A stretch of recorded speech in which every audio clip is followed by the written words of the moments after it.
انتهى اليوم الأول المباراة الأولى في كأس الأمم الإفريقية كوت ديفوار 2023 بعد ما أقيم حفل افتتاح معقول بالنسبة للكرة الإفريقية. شرف الكرة الإفريقية وكان في ألوان مبهجة وكان في جو لطيف، وحضر فيه كمان ممثلا عن مصر الممثل محمد رمضان.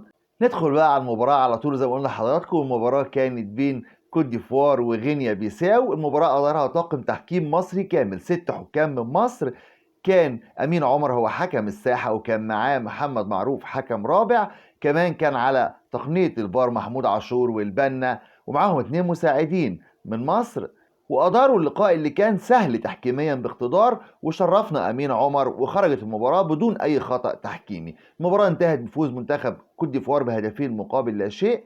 سجل أهداف كوت ديفوار سيكو فوفانا في الدقيقة 4 من الشوط الأول، وفي الشوط الثاني أضاف فيليب كاراسو الهدف الثاني. وتستمر المباراة على وتيرة واحدة، سيطرة أو شبه سيطرة من منتخب كوت ديفوار اللي ما كانش بيلعب بقوته الكاملة أعتقد.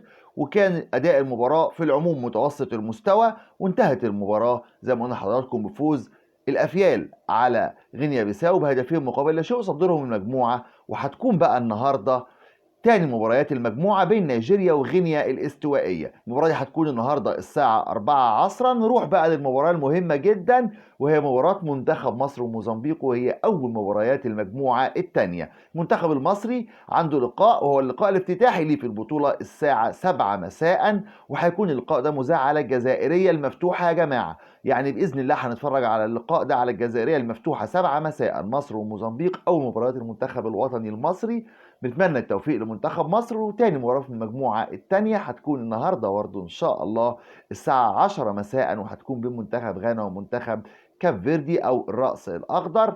وهتكون دي تاني مباراة زي ما قلت لحضراتكم في مجموعتنا، علشان تكون كده النهارده بإذن الله تنتهي مباريات المجموعة الأولى والتانية، ونشوف أول مجموعتين، ونبدأ نقيم المنتخبات اللي معانا في المجموعة.